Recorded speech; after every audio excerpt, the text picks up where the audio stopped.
Tapi kalau dia kata, kita ni gaji sikit saja, kalau dapat anak macam mana nak bela anak ni? Ini tak boleh. Ini bererti dia bergantung rezekinya dengan gajinya. Quran kata, wala taqtulu auladakum khasyata imlaq. Nahnu narzuqukum wa iyyahum. Jangan kamu membunuh anak-anak kamu kerana takutkan kefakiran. Kami merezekikan kamu dan mereka.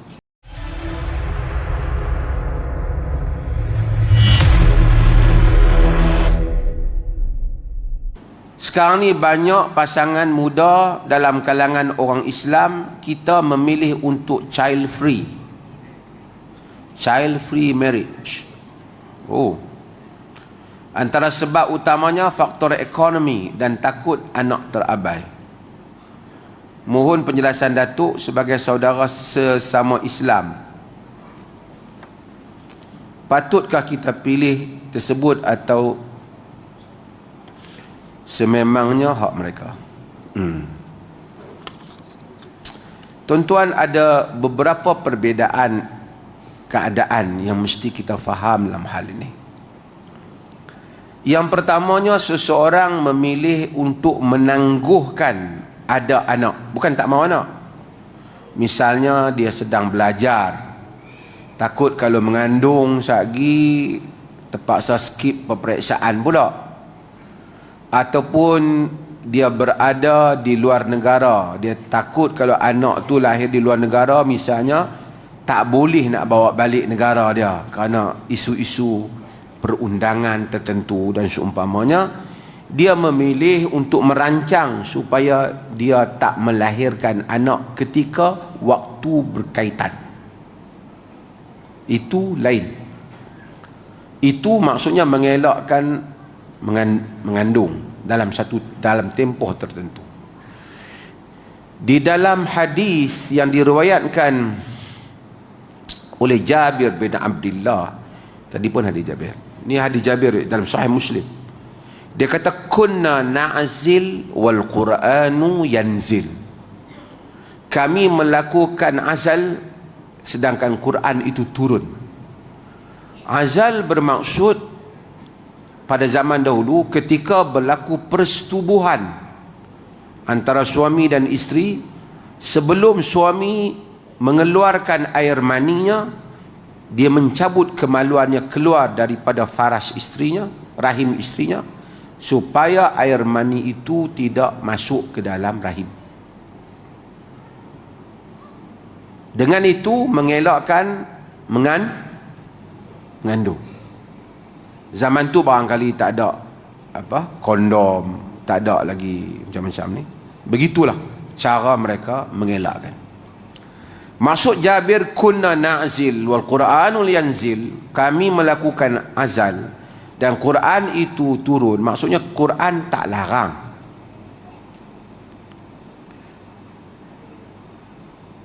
Azal itu. Okey. Ada yang kedua, ialah orang yang langsung tak mahu anak. Sebab apa dia tak mahu? Kalau dia kata, doktor kata isteri dia ni kalau mengandung ada risiko, ada logik dia.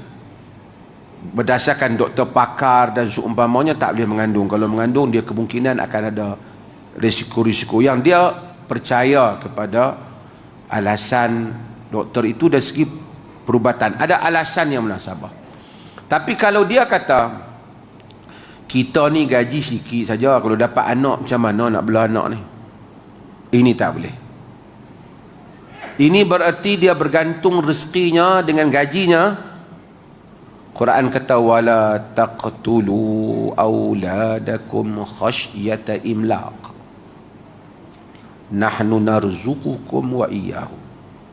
Jangan kamu membunuh anak-anak kamu kerana takutkan kefakiran. Kami merezekikan kamu dan mereka. Ada orang ni, dia kadang-kadang dia tak faham. Dia rasa kehidupan dan rezeki ni 1000 tolak 100 jadi 900. Kalau anak ada seorang, gaji 3,000, bagi ke anak ni bajet dia 500, kalau anak seorang lagi mai bagi jadi 500, tinggal 2,000, bayar sewa rumah tak cukup. Dia faham macam tu. Ada orang pendapatan dia katalah 1,500, tapi super aktif, duduk main anak seorang. Dalam dia kata seorang letih lah, kita akan gaji sikit, main pula anak berikutnya, gaji banyak tu juga, membesar dua-dua tu. Main pula yang ketiga, membesar yang ketiga tu. Soal rezeki, urusan Allah Jalla wa'ala. Cuma kena berusaha lah. Dia jangan ada, kalau dia rajin buat anak tapi dia juga memenangi pingat balok peringkat negeri, memang tak boleh lah.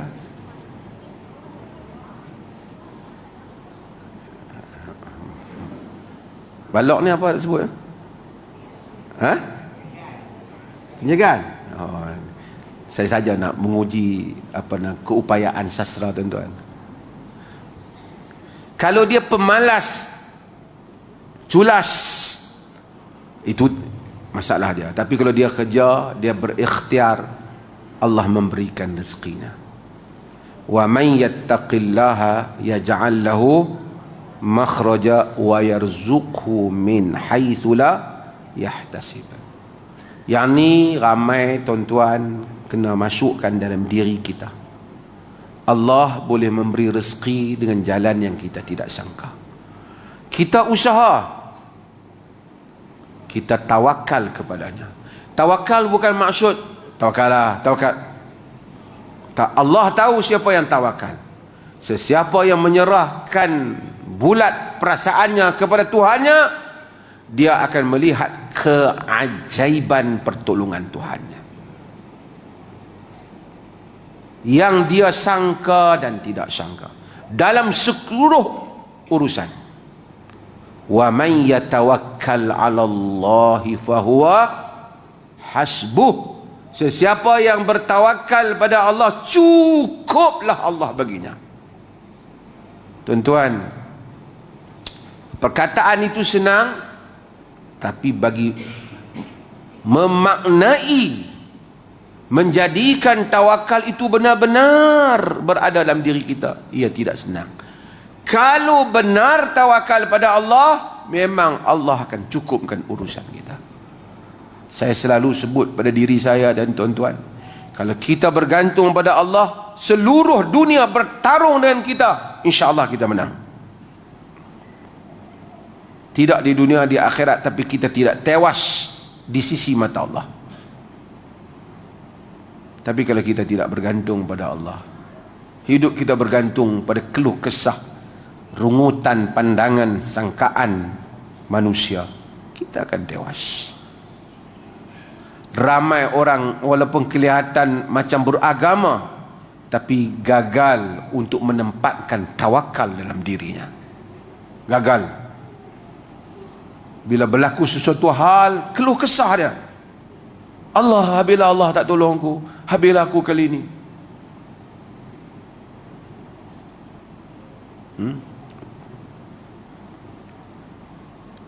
Ana 'inda dhanni 'abdi bi. Aku bersama dengan sangkaan hamba-Ku padaku.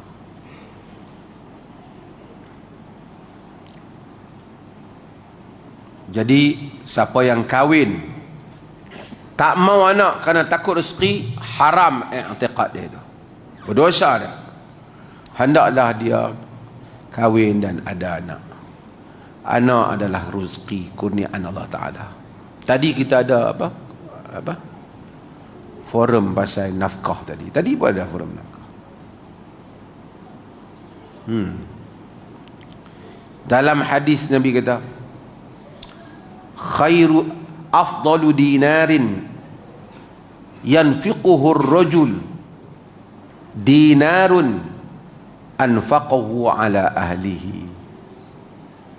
Sebaik-baik satu dinar yang satu orang belanjakan ialah dinar yang dia belanjakan untuk kaum keluarganya, ala iyalihi, untuk kaum keluarganya.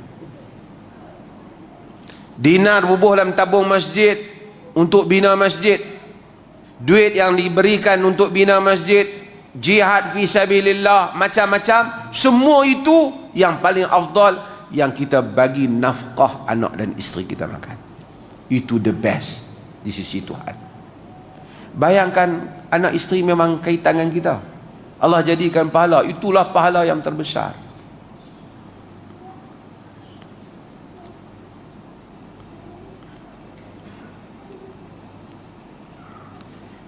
Dan Allah jadikan jika dia belanja wa huwa yahtasibuha fakanat lahu sadaqah.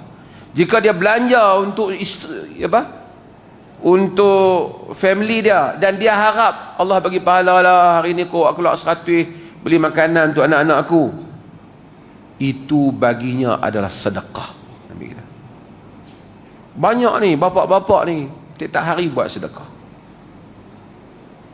Subhanallah, Tuhan ni rahmat, sehingga hatta ma taj'aluhu fi imra'atik, sehingga apa yang kau jadikan dalam mulut isterimu, ia adalah sedekah. Pilihlah lelaki yang lelaki, saya kata. Lelaki apa? Takut ada anak makan duit kita lagi. Teruk daripada Mas'ud Al-Buaya.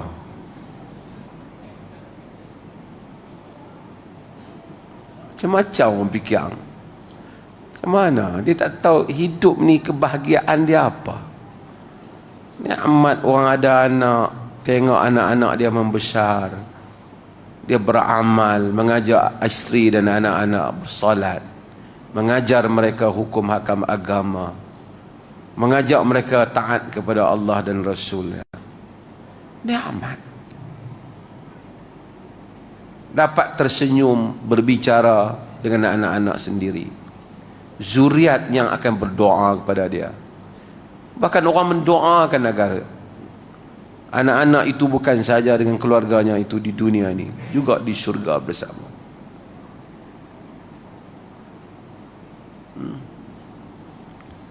Mudah-mudahan Allah pelihara kita dia semua ni.